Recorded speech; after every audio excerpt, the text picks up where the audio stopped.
পেন্টাগনের অজেয় পরাশক্তির অহংকার চুরমার করে দিয়ে ভারত মহাসাগরের বুকে শুরু হয়েছে এক মহানাটকীয় ও চাঞ্চল্যকর পশ্চাৎ অপসরণ।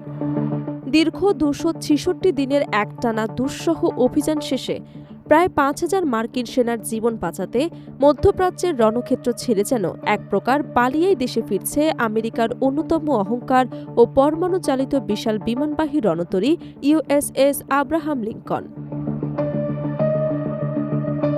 বাহ্যিকভাবে মার্কিন নাবিকদের মানসিক চাপ ও দীর্ঘদিনের অবসাদকে এই ঐতিহাসিক প্রত্যাবর্তনের কারণ হিসেবে দেখানো হলেও পর্দা সরাতেই বেরিয়ে এসেছে এক নজিরবিহীন সামরিক বিপর্যয় ও রহস্যময় সত্য।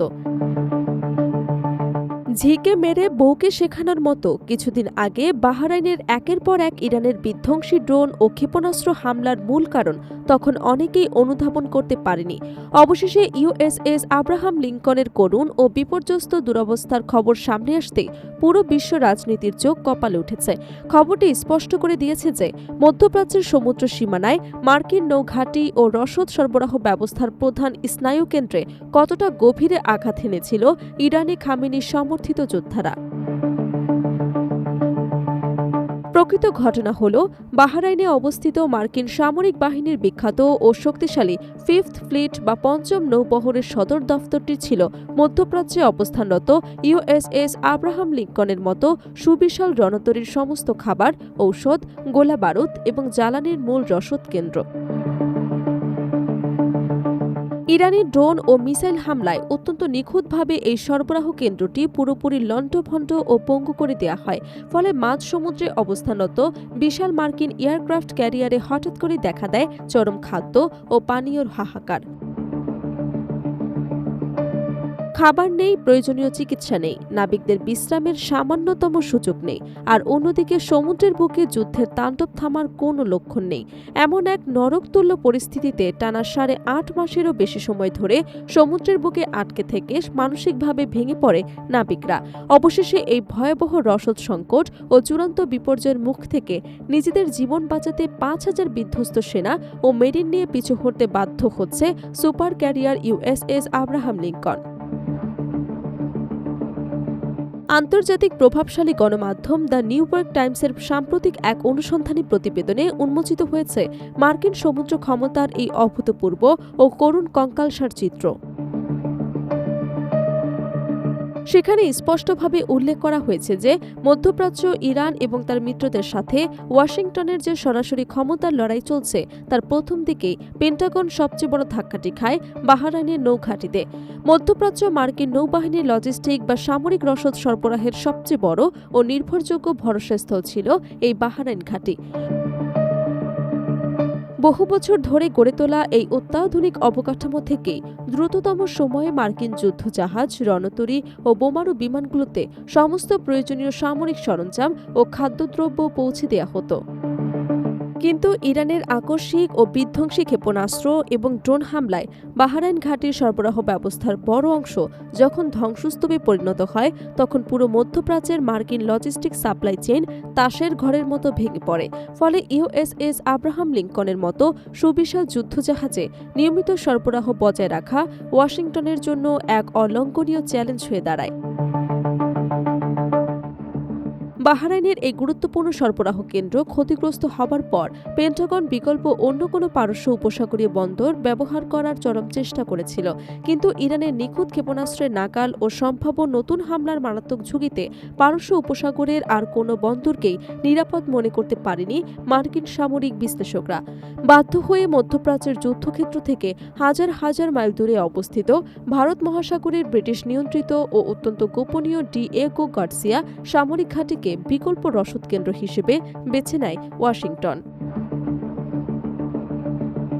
তবে পারস্য উপসাগর থেকে ডিয়েগো গার্সিয়ার দূরত্ব এতটাই বেশি যে দীর্ঘ এবং বিপজ্জনক সমুদ্রপথ পাড়ি দিয়ে বিশাল যুদ্ধজাহাজের কাছে সময়মতো লজিস্টিক সরবরাহ করা যুক্তরাষ্ট্রের সামরিক পরিবহন ক্ষমতার উপর চরম বাড়তি চাপ তৈরি করে। দিনের পর দিন দীর্ঘ পরিবহনের পর সময়মতো রসদ না পৌঁছায় জাহাজটিতে তীব্র সংকট তৈরি হয়। রসদ পরিবহনে দীর্ঘ বিলম্ব ও জটিলতার প্রভাব ধীরে ধীরে গিয়ে পড়ে ইউএসএস আব্রাহাম লিঙ্কনে কর্মরত নাবিক ও মেরিনদের দৈনন্দিন জীবনে। দীর্ঘ সময় সমুদ্রে অবস্থান, পরিবারের কাছ থেকে বিচ্ছিন্নতা, খাদ্য ও প্রয়োজনীয় সরবরাহ নিয়ে অনিশ্চয়তা এবং সম্ভাব্য ইরানি হামলার আশঙ্কা তাদের উপর বাড়তি মানসিক চাপ তৈরি করে। প্রায় ৫,০০০ সদস্যের বিশাল এই বাহিনীর মধ্যে ক্লান্তি, উদ্বেগ এবং অসন্তোষ ক্রমেই তীব্র হয়ে ওঠে বলে বিভিন্ন দাবি সামনে আসে। একই সঙ্গে দীর্ঘ সময় ধরে একটি বিমানবাহী রণতরীকে যুদ্ধাঞ্চলের কাছাকাছি সক্রিয় রাখার সক্ষমতা নিয়েও আন্তর্জাতিক পর্যায়ে প্রশ্ন উঠতে শুরু করে। বিশেষ করে রসদ সরবরাহের প্রধান কেন্দ্রগুলো যদি কোনো কারণে সীমিত হয়ে পড়ে, তখন একটি বড় বিমানবাহী রণতরীকে সচল রাখতে বিকল্প দূরবর্তী ঘাঁটির উপর নির্ভর করতে হয়।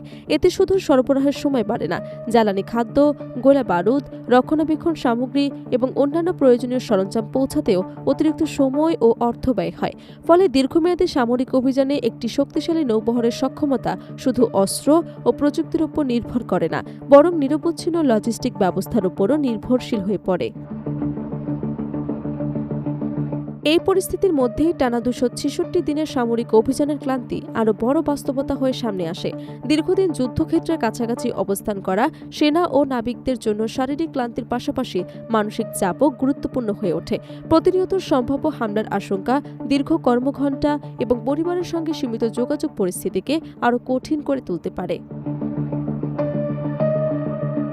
সবচেয়ে গুরুত্বপূর্ণ বিষয় হলো, কোনো সামরিক শক্তির জন্যই যুদ্ধক্ষেত্রে দীর্ঘদিন বড় আকারের বিমানবাহী রণতরী মোতায়েন করা রাখা সহজ নয়।